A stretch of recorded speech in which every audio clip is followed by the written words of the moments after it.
भारतीय stake holder consultation कार्यक्रम में उपस्थित है, जिसमें न्यायपालिका, पुलिस एवं प्रशासन तीनों अंग एक ही मंच पर हैं, ताकि इस कार्यक्रम के उद्देश्य को पूरा किया जा सके। स्वागत करती हूँ। इस कार्यक्रम का शुरुआत हम लोग दीप प्रज्वलन कर करेंगे। मैं मंच पर उपस्थित आसीन सभी गणमान्य अतिथियों से निवेदन करती हूँ कि दीप प्रज्वलन कर कार्यक्रम का शुभारंभ करें। Ma'am, sir, please.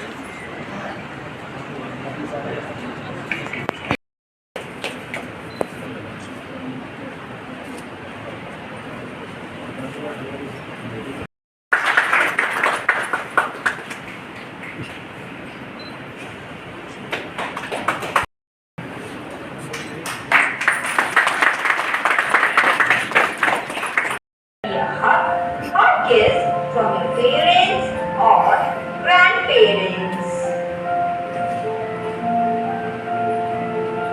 Good touch. It can be a pat on the back from your teacher when he or she says, "Good job." Good touch.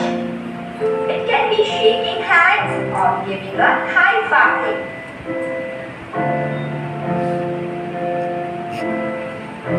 Now we'll learn what is bad touch. When someone pinches you on purpose or touches your private parts.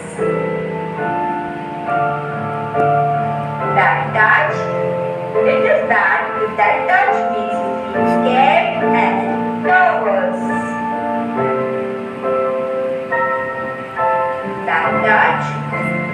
When someone touches you on your body when you don't want to be touched. Now we learn ways to educate your child. First, start telling children about their private parts. No one has the permission to touch our private parts. Next, give them ownership of their body. Tell them that their body belongs to them. Yell and tell. Say a big no to the person who's trying to touch you. Next, use the switch rule. Tell them that area covered by a switch zone is their private parts and no one should see or touch them. Next, take help of books. Give your child the book based on the topic and ask them to read. Next, help the child trust his or her feelings.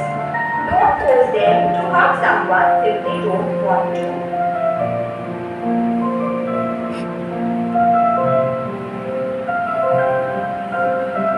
Hope you remember this big lessons on safe and unsafe all your life.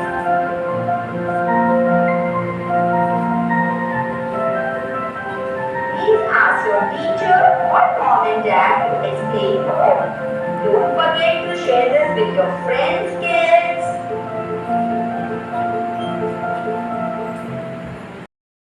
Good touch is a safe touch, while bad touch is an unsafe touch. What does touch mean? It is an act of touching someone or something. Touch gives you feelings like sad, angry, afraid, and happy. So, we have parts of our body which are good to touch. Some parts are okay to touch, while others are bad to touch. Parts of our body which we do not like people to touch are face, shoulders, tummy, thighs, and feet. Parts of our body which are bad to touch are our private parts.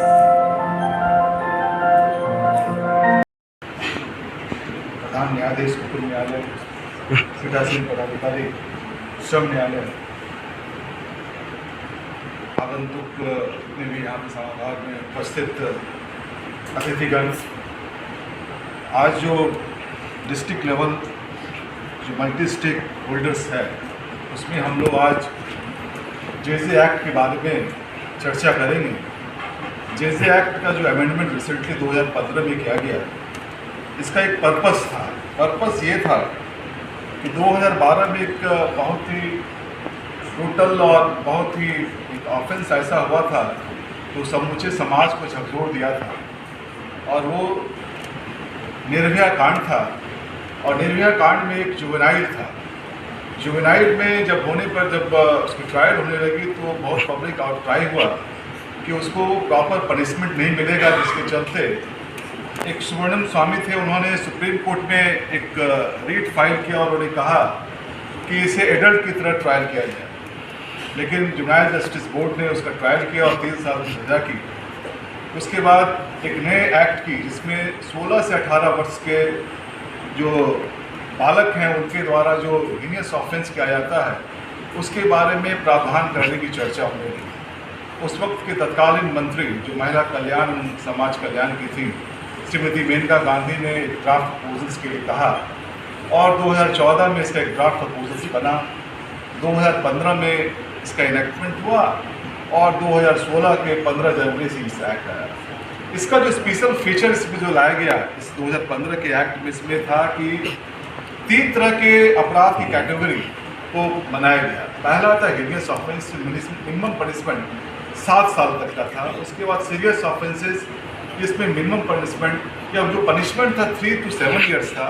उसके बाद पेटी offences जो 3 साल के नीचे का offences था, इनका ट्रायल करने का हुआ। उसमें कहा गया चिल्ड्रंस कोर्ट का एक कंसेप्ट लाया गया।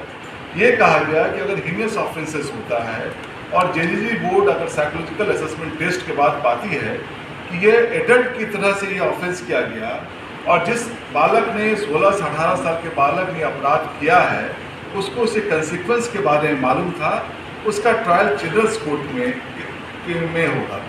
चिल्ड्रंस कोर्ट का भी प्रोविजंस दिया गया। कौन सा चिल्ड्रंस कोर्ट बनेगा? वो कोर्ट ऑफ सेशंस की तरह था। इसमें कमीशंस ऑफ जो प्रोटेक्शन ऑफ चाइल्ड एक्ट था 2005 या पॉक्सो एक्ट की तरह था, डिजिग्नेटेड कोर्ट पॉक्सो एक्ट के तहत तो वो होंगे। अगर ये दोनों नहीं होंगे तो सेशंस कोर्ट को दिया गया, वो चिल्ड्रंस कोर्ट का काम करेगा।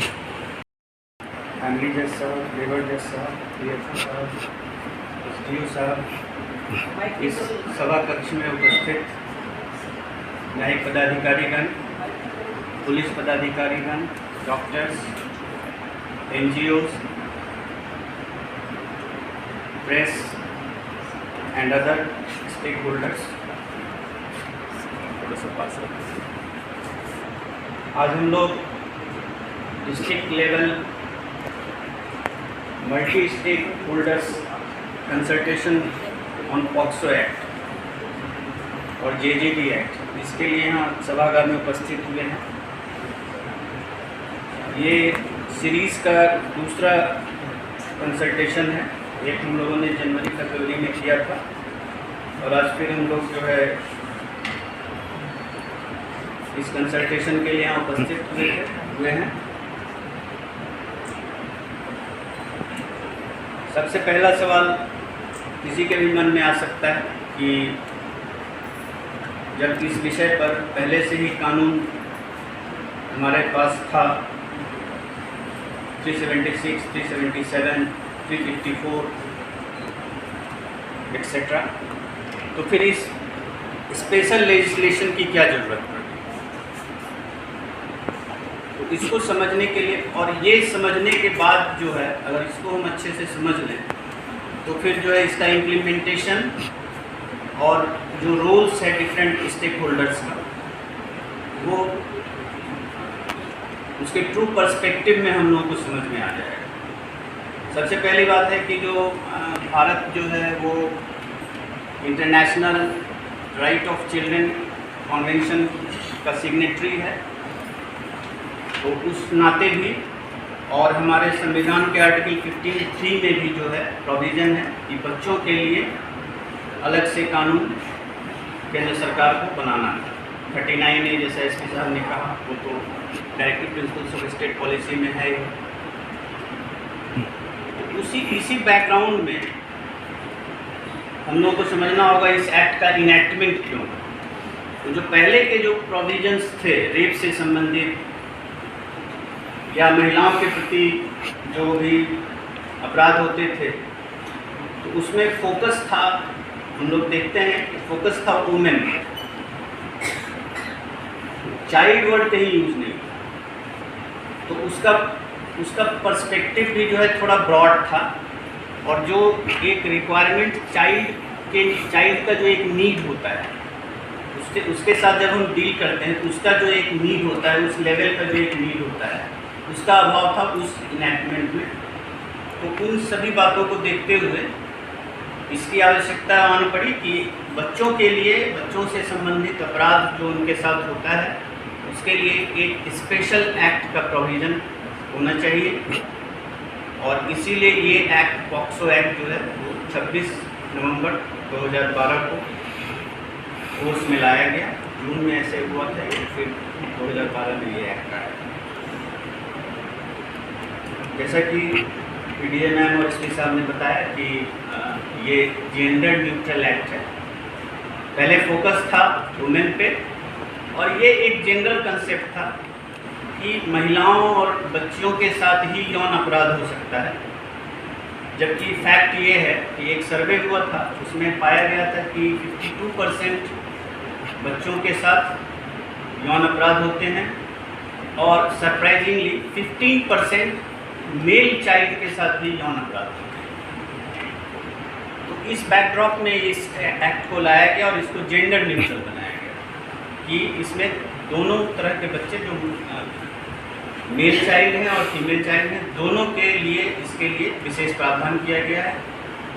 और इस एक्ट का जो सारा सेटअप फ्रॉम वेरी बिगिनिंग, जब से केस रजिस्टर होता है और not only after conclusion of trial, even after conclusion of trial, rehabilitation का जो स्कोप है वो सारा जो है वो उसी चीज़ को ध्यान में रख के बनाया गया है।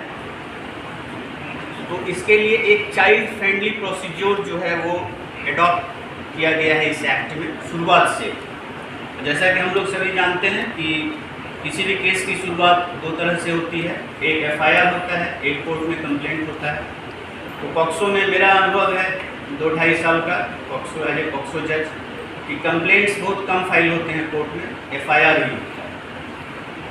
तो जो कंप्लेंट हम लोग के यहाँ फाइल होता है तो उसको भी हम लोग प्रयास करते हैं कि चूँकि ये थोड़ा सा टेक्निकल रहता है, तो इसमें फॉरेंसिक वगैरह का एग्जामिनेशन वगैरह का रहता है, तो हम लोग प्रयास करते हैं कि उसमें भी एफआईआर ही रजिस्टर हो जाए। तो हम लोग आप लोगों के पास थाना में भेज देते हैं एफआईआर रजिस्टर करने के लिए। यहाँ पे एक चीज़ क्लियर कर देना हम चाह रहे हैं कि इसमें जैसे ही कंप्लेंट अगर कोई जाता हो कोर्ट से, तो उसमें इमीडिएटली एफआईआर रजिस्टर करना है। इसमें प्रिलिमिनरी इन्वेस्टिगेशन का कोई स्कोप नहीं कि हम पहले एक इन्वेस्टिगेशन प्रिलिमिनरी करेंगे और उसके बाद तब पाएंगे प्रिलिमिनरी इन्वेस्टिगेशन के बाद कि हाँ सही है तभी एफआईआर करेंगे। ये स्कोप आपके पास नहीं है। जैसे ही जाता है उसको इमीडिएटली रजिस्टर करना है और उसके बाद उसमें इन्वेस्टिगेशन शुरू करना है। तो इसका जो डिफरेंट स्टेजेस है, अपराध होता है, अपराध घटित होता है, उसके बाद उसका रिपोर्ट होता है। रिपोर्ट होने के बाद जो सबसे पहला काम है वो विक्टिम का मेडिकल एग्जामिनेशन कराना है। उसके लिए एफआईआर होना जरूरी नहीं है, एफआईआर बाद में भी होता रहेगा। अगर उसको ज़रूरत है विक्टिम को मेडिकल हेल्प की, तो विदाउट रजिस्ट्रेशन ऑफ एफआईआर उसको इमीडिएटली जो नियरेस्ट है हॉस्पिटल, वहाँ उसको ले जा करके उसको जो भी रिक्वायरमेंट है मेडिकल असिस्टेंस चाहिए वो करवाना होता है। उसके बाद आप एफआईआर रजिस्टर कीजिए, कोई दिक्कत नहीं है, वो होगा ही। उसके बाद एफआईआर रजिस्टर होने के बाद नेक्स्ट स्टेज आता है recording of statement of victim. ये बड़ा इम्पोर्टेंट है। इसमें विक्टिम का जब भी स्टेटमेंट रिकॉर्ड करना है पॉक्सो एक्ट के तहत, तो उसके लिए कुछ प्रावधान दिया गया है कि सबसे पहली बात तो है कि उसका स्टेटमेंट उसके घर पे रिकॉर्ड करना है, ना कि थाने में रिकॉर्ड करना है। उसके पेरेंट्स या गार्जियन के प्रेजेंस में रिकॉर्ड करना है, और जिस भाषा में वो सक्षम है अपना स्टेटमेंट देने के लिए उस भाषा में ही उसको रिकॉर्ड करना है। अगर आप उस भाषा से अवगत नहीं हैं तो आप उस भाषा के जानकार की सहायता ले सकते हैं, और जो वो बोल रहा है या बोल रही है उसको अक्षरशः लिखना है। ये बड़ा इम्पोर्टेंट चीज़ है। और जैसा कि पीडीजे मैम ने बताया कि इस एक्ट का जिस्ट ही है कि संवेदनशील होना है, बच्चों के साथ संवेदनशील होना है, शुरुआत से लेके अंत तक, ट्रायल के कंक्लूजन तक। उसमें जितने भी स्टेक होल्डर्स हैं सबको संवेदनशीलता के साथ इस चीज़ को हैंडल करना है, चाहे वो रजिस्ट्रेशन ऑफ एफआईआर हो, इन्वेस्टिगेशन हो, ट्रायल हो, या फिर विक्टिम कंपनसेशन वगैरह का मामला, जो भी है। संवेदनशीलता जो है वो एसेंस है इस एक्ट का। तो जैसे ही हम लोगों को एफआईआर रजिस्टर करने के बाद विक्टिम का स्टेटमेंट लेना होता है, तो उसका स्टेटमेंट जो है लेना है इन प्रेजेंस ऑफ हिज और हर पेरेंट्स और गार्जियन। ये मैंडेटरी है। थाने में नहीं लेना है, ये भी मैंडेटरी है।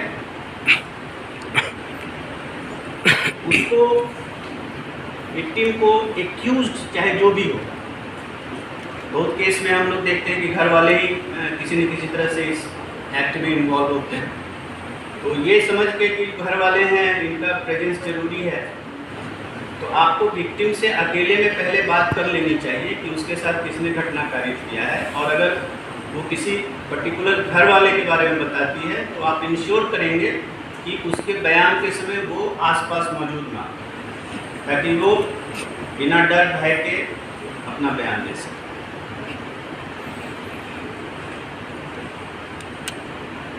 बयान के बाद, विक्टिम के बयान के बाद जो है अदर इन्वेस्टिगेशन आगे बढ़ता है, और हम लोग जो है उसमें फिर अदर विटनेसेस का एग्जामिनेशन करते हैं। तो लास्ट टाइम भी हमने कहा था कि पॉक्सो एक्ट में और ऐसे भी क्रिमिनल जूरिस्प्रूडेंस में इस्टेब्लिश्ड है कि quantity matters not quality, quality matters not quantity. तो जो पिछली बार भी हमने यही कहा था कि जो नंबर ऑफ विटनेसेस पॉक्सो में ज़रूरी नहीं है, बस विक्टिम, उसके पेरेंट्स, डॉक्टर, आईओ खुद, मजिस्ट्रेट।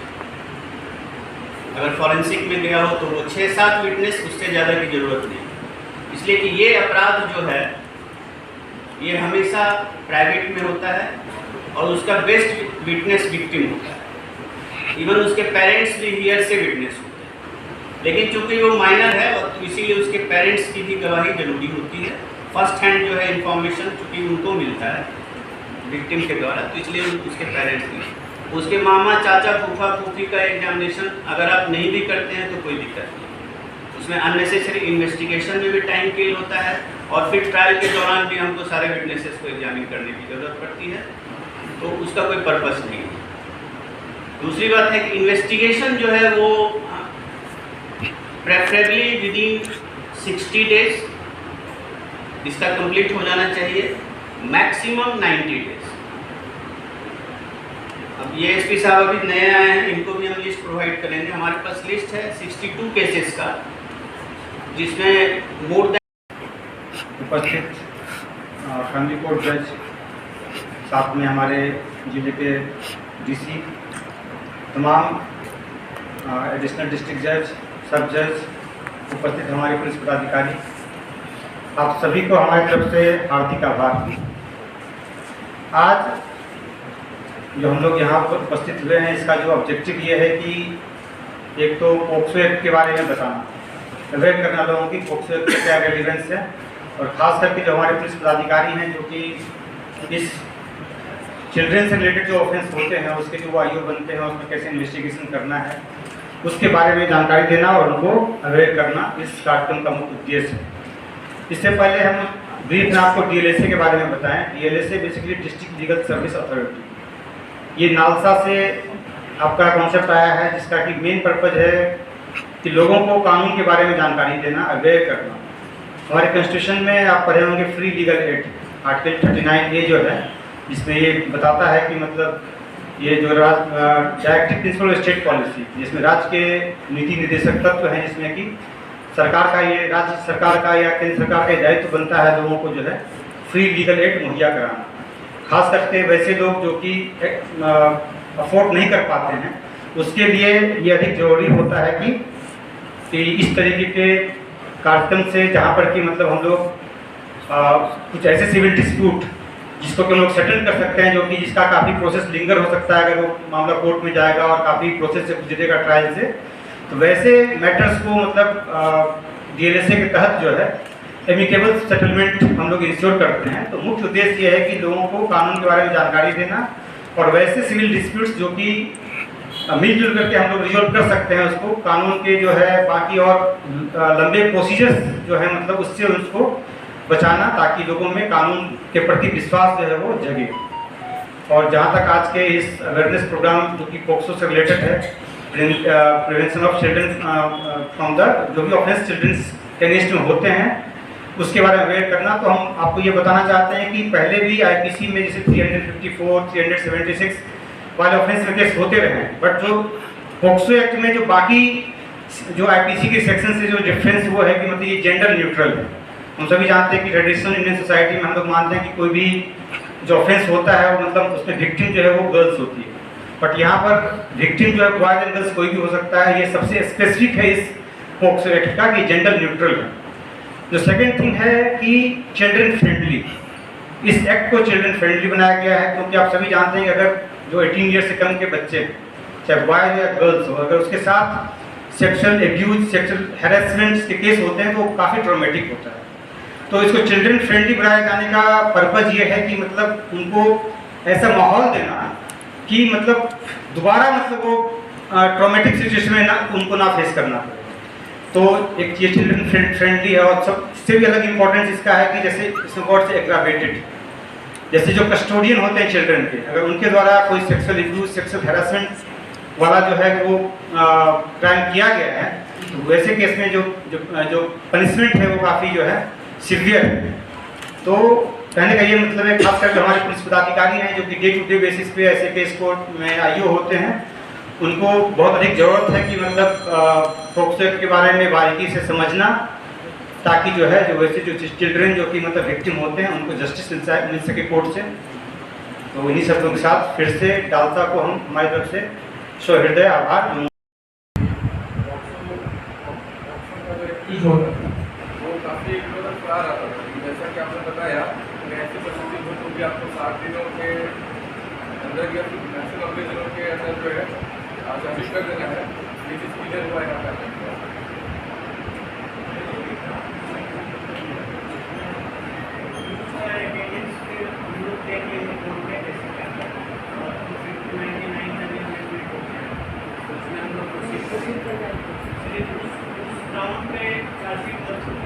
मेरे पास एक ऐसा केस है जो काफ़ी नहीं पाया था, लेकिन आज मुझे रास्ता मिला। आप लोग आज पाँचों जिला के न्याय सदन के सभागार में आयोजित जिला स्तरीय multi stake holder consultation programme में अध्यक्षता कर रही हैं प्रिंसिपल डिस्ट्रिक्ट जज मैम और चेयरमैन DLSA, प्रिंसिपल जज family court, presiding officer labour court sir, सभी रिस्पेक्टेड डिग्निटरीज, SP साहब, DFO साहब, सभी सम्मानित न्याय पदाधिकारीगण, DJ साहब लोग, यहाँ पर उपस्थित विभिन्न थाना क्षेत्रों से आए हुए सभी थानाधिकारी और इन्वेस्टिगेटिंग ऑफिसर्स। कार्यक्रम की रूपरेखा के तहत मल्टी स्टेक होल्डर अप्रोच को ध्यान में रखते हुए विभिन्न विभागों से आए हुए पदाधिकारीगण, जैसे कि जिला समाज कल्याण पदाधिकारी, DPM GCLPS, district child protection officer, DPRO एवं अन्य सभी उपस्थित महानुभावगण, प्रेस, इलेक्ट्रॉनिक मीडिया के बंधु, आप सभी का आज इस district level multi stake holder consultation programme में स्वागत है।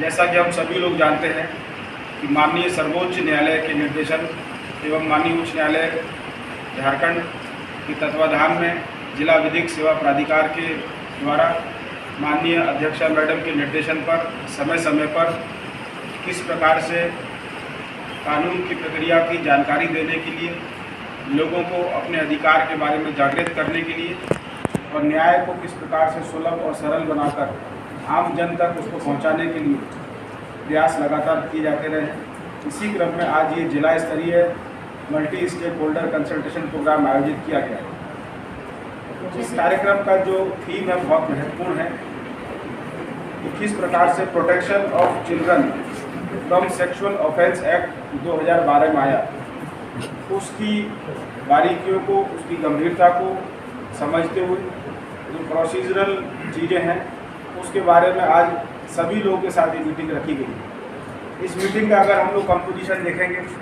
तो इसमें जहां एक और DCPO district child protection officer हैं, जिनके माध्यम से विभाग की अनेक योजनाएं और किस प्रकार से जो चिल्ड्रन हैं हर एज पे उसके अलग अलग इश्यूज निकल के आते हैं जो प्योर क्रिमिनल डोमेन में डायरेक्टली नहीं है, लेकिन वहाँ से उनका इनिशिएशन होता है, उसको टैकल किया जाता है। तो उनको भी आज इसमें सेंसिटाइज करने के लिए या अपना इनपुट देने के लिए, अपने कंसर्न्स रेज करने के लिए आमंत्रित हैं, वो उपस्थित हैं। DSW मैडम, जिनके माध्यम से डिस्ट्रिक्ट सोशल वेलफेयर की जो स्कीम्स चलती हैं, चिल्ड्रन ओरिएंटेड स्कीम्स, उनको भी आज यहाँ पर वो अपना इनपुट दे के समझने की स्थिति में है और इस कंसल्टेशन प्रोग्राम को, जैसा कि नाम इसका विदित है, कंसल्टेटिव बनाने में हम लोग को मदद करेंगे। DPRO के माध्यम से अपेक्षा की जाती है कि जिला में हर जगह किस प्रकार और बेहतर तरह से हम इस योजना के बारे में, स्कीम के बारे में, इसके प्रावधानों के बारे में लोगों को अधिक से अधिक जानकारी दें। DPRO भी इस मीटिंग में उपस्थित हैं। ग्रामीण क्षेत्रों में आज सर्वाधिक अगर संख्या में देखें तो लाखों की संख्या में आज हमारे रूरल एरियाज़ में जो विमेन हैं वो Jharkhand state livelihood promotion society के माध्यम से जुड़ी हुई हैं। तो DPM जैसे को TSP इस मीटिंग में उपस्थित हैं।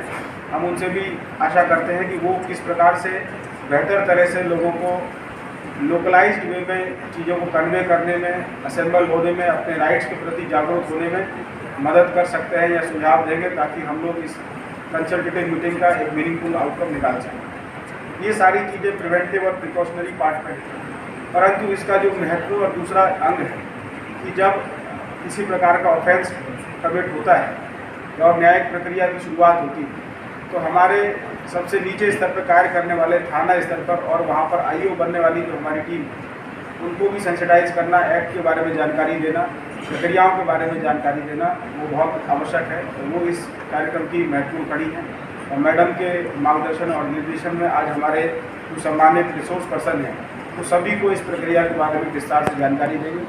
मैडम ने ये जो पहल करके आज मीटिंग आयोजित की, जो कंसल्टेशन प्रोग्राम आज ऑर्गेनाइज़ किया, पूरे DLA से, परिवार की ओर से आप सभी लोग इस पर आमंत्रित हुए हैं, उपस्थित हुए हैं। आप सभी लोगों का बहुत बहुत मेरी तरफ से स्वागत है। मंच पर उपस्थित DC साहब, SP साहब, मैनेजर साहब, लेबर साहब, DFO साहब, SDO, सभागार में उपस्थित हमारे सारे न्याय पदाधिकारीगण, पुलिस पदाधिकारीगण एवं प्रशासन के विभिन्न अंगों से आए हुए सभी पदाधिकारीगण, हमारे PLAs, मीडिया में, आप सभी को मेरा जोहार। यहाँ पर फरवरी में भी हमने एक कार्यक्रम पोक्सो के संदर्भ में किया था, एक कार्यशाला का आयोजन किया गया था जिसमें कि बहुत सारी बारीकियों को बताया गया था हमारे रिसोर्स पर्सन्स के द्वारा, और एक ढंग से समझिए उसके रिव्यू के लिए आज ये एक कार्यक्रम district level multi stake holders consultation programme का आयोजन किया गया है। इस कार्य एक ढंग से ये कार्यशाला है जिसमें कि सारे स्टेक होल्डर्स, उनके क्या काम हैं, क्योंकि किसी बच्चे के साथ, आप सभी लोग जानते हैं पॉक्सो एक्ट जेंडर न्यूट्रल है, वो बच्चे और बच्चियों दोनों पर समान रूप से लागू होता है। उनके बच्चे या बच्चियों के साथ होने वाले किसी भी तरह के शारीरिक मानसिक एब्यूज़ को कवर करता है और उनको किस तरह से डील करना है। अगर किसी बच्चे के साथ किसी तरह का मिसबिहेव, सेक्सुअल मिसबिहेव या किसी भी तरह का मिसबिहेव अगर कोई करता है तो बच्चों की मानसिकता किस तरह से बदल जाती है, ये आप लोग अपने कार्य के दौरान निश्चित रूप से अनुभव करते होंगे। और इस कार्यशाला में आप सभी लोगों को, चाहे वो स्कूल स्तर से जो हमारे प्रतिनिधिगण बुलाए गए हैं या हमारे डिस्ट्रिक्ट लेवल पर जो चाइल्ड वेलफेयर ऑफिसर या थानों में कार्यरत पुलिस पदाधिकारी, क्योंकि अल्टीमेटली कोई भी घटना घटने पर घटनाएं उनके सामने जाती हैं तो कैसे उनको डील करना है, कैसे उन बच्चों को किस तरह का माहौल देना है जिससे कि वो अपनी पूरी बात लोगों आपके सामने प्रस्तुत कर सकें। सबसे बड़ी बात तो ये है कि कोई भी किसी बच्चे की मानसिकता उस समय कितनी एक डरी हुई मानसिकता से उनको धीरे धीरे उबार करके इस लेवल पर ले आना कि वो घटना, उसके साथ हुई घटना को आपके सामने प्रकट कर सकें और उस पर हम अपना कार्य कर रहे हैं, हम उनके प्रति किसी तरह का जो है आभार नहीं कर रहे हैं। हम अपने कार्य को कितने अच्छी तरह से कर सकते हैं कि सारी चीज़ों, मानसिक प्रोटेक्शन, शारीरिक प्रोटेक्शन के साथ साथ उन्हें एक मानसिक प्रोटेक्शन भी मिले और उनको समुचित रूप से उनके रिहेबिलिटेशन में उनकी सहायता भी हो सके। पॉक्सो एक्ट का एक बहुत बड़ा उद्देश्य ये भी है। जैसे कि किसी बच्चे को अगर इस तरह के किसी घटनाक्रम के पश्चात रेस्क्यू किया जाता है तो बच्चे को ले जाकर थाने में, प्रत्येक थाने में चाइल्ड फ्रेंडली माहौल होने की बात कही गई है। और जैसा कि पॉक्सो एक्ट में दिया भी हुआ है, प्रत्येक थाने में एक पॉक्सो एक्ट को डील करने के लिए स्पेशल ऑफिसर डिप्यूट करने की बात कही।